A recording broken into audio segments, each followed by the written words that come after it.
Welcome to Seasons Blog. Your yield, your rules, breaking the lockup trap. Immobility, opportunity costs, and why flexibility is your edge in DeFi. Most yield systems, both in TradFi and DeFi, force you to bet against yourself. Lock into long-term bonds or CDS and eat the early withdrawal penalty when rates move against you or a better opportunity arises. Stake your assets in a DeFi protocol for 90 days, 6 months, or a year, hoping the emissions don't taper. The token you're paid in doesn't crater, and nothing better comes along while your capital sits frozen. Immobility is the common problematic line connecting these dots. The world moves on. Opportunities emerge, but your capital remains locked up, leaving you unable to respond to or capitalize on such opportunities. We designed Seasons to solve this conundrum. Keep your principal, deploy your yield. Hold 10,000 plus Cs and yield starts flowing directly into your wallet as a diversified mix of liquid, alternative assets.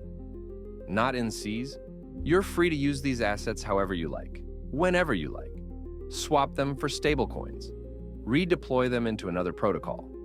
Let them ride.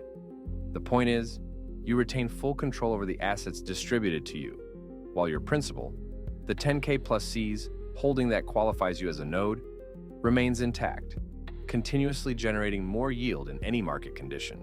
This is a fundamentally different relationship with yield than most systems offer, traditional or otherwise. In conventional models, accessing your yield means breaking the position. Cash out a bond early, and you realize a loss. Break a CD, and you forfeit interest. Exit a DeFi lockup, and you sacrifice future distributions. The principal and the yield are tangled together, and the system penalizes you for wanting liquidity. With Seasons, there's nothing to untangle. You derive independent benefits from both your Cs holdings and your yield payout assets, and there are no enforced inflexible lockups or liquidity penalties on either. This way, you can respond to markets and capitalize on exciting opportunities in real time without touching your principal, exiting your position, or giving up the yield source entirely. The massive costs of immobility. In TradFi's context, Silicon Valley Bank's SVB collapse in 2023 was, at its core, a lockup failure. As bond yields climbed, the bank's long-term bond holdings led to massive unrealized losses, and seeking liquidity meant crystallizing a portion of this gaping hole. And when the news got out, depositors ran on the bank, eventually killing it. Duration was the weapon. Liquidity pulled the trigger. Likewise, when UK 30 gilt yields spiked by 160 plus basis points over 3 days that year, pension funds with 3-to-1 leveraged positions and long-term bond holdings faced imminent insolvency, prompting an emergency Bank of England intervention. This pattern repeated itself in DeFi, albeit with different names. Convex's boosted APYs went from 10 to 40% down to below 1% as CVX emissions tapered, a 91% decline over roughly 4 years. Ave's organic lending rates collapsed by more than 64% to 1.14%, as borrowing demand evaporated during the 2022 bear market. Anchor's 20% APY on UST, funded largely by Terra Foundation subsidies, ended in a $60 billion death spiral. All of these cases signal how capital committed to rigid, unsustainable structures gets crushed when conditions change.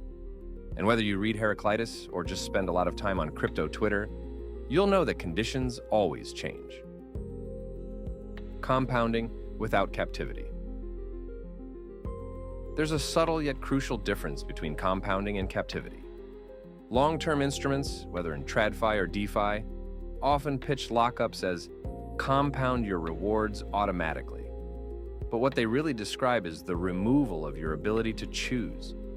Your yield gets recycled back into the same position, whether or not that position still makes sense. Compounding, however, is an option with Seasons, not a constraint. As a node, you can use your yield payout assets to buy more Cs.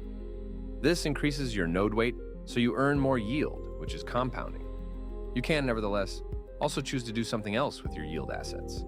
Say, diversify them elsewhere or simply hold. Our mechanism doesn't dictate your strategy. You do. While always being in full control of your assets, they never leave your wallet unless you move them. And this matters more than it may appear on the surface. In a world where decisions made in closed-door policy meetings can reshape yield curves overnight, and crypto narratives shift drastically from one week to the next, the ability to adapt your strategy without dismantling your yield position is a genuine edge. Seize is thus a productive asset that generates other assets, and those assets flow freely into whatever you decide is the best, most productive use for them. Yield must add optionality, not remove it. The deeper problem with lockup models isn't merely the yield decay or the emission dependency. It's that they reduce your degrees of freedom in an environment where adaptability is everything. That's why we designed Season's distribution mechanism around a different principle. Yield should expand what you can do, not limit it. More assets, more options, more flexibility, without asking you to surrender control of your principal or your decision-making power. Because the systems that survive aren't necessarily those that offer the highest APYs in week one. They're the ones whose core mechanics make sense and work reliably even in week 50 or 500, regardless of short-term fluctuations and changing market conditions. Freedom drives prosperity. Freedom is what we deliver. Seize your opportunities, seize the yield.